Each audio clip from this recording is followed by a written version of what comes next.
The more than 270 kilometers of shared border between Bangladesh and Myanmar is covered with trees and fields of crops. But in the last 2 months, this peaceful South Asian region has been hit by a deadly war between the country's armed forces and the so-called Arakan Army. The militant group has fought for greater autonomy for northern Rakhine state since forming in 2009. Officials say the civil conflict has now spilled over into Bangladesh. We are trying to hold a battalion commander level meeting with Myanmar's border guard police. They have agreed to hold this meeting. We are also trying to hold a meeting between the top officials of both countries over the issue.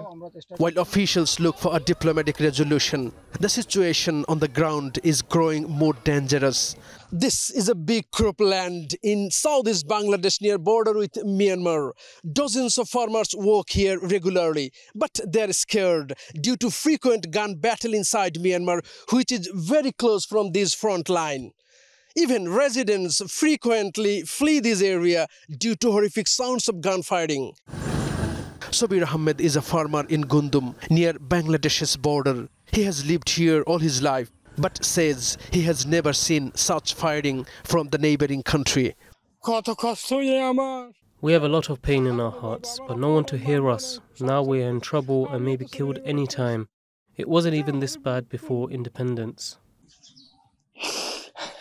The Arakan Army agreed to a ceasefire before Myanmar's national election in 2020, but tensions began to rise after the military seized power.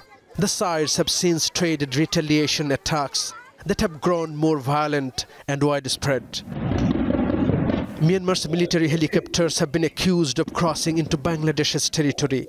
Those living around the border say mortar shells from Myanmar have hit residential areas. Myanmar military gunships came into our land from this side and fire mortar shells. It seems that we are under attack. We are very scared and sometimes leave our houses in fear.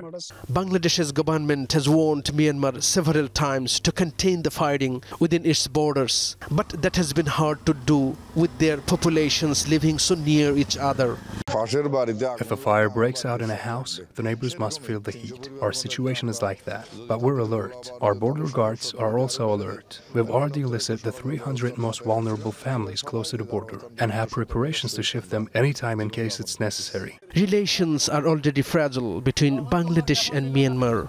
These repeated incidents of cross-border firing have raised stakes further and could risk creating a new crisis in the region.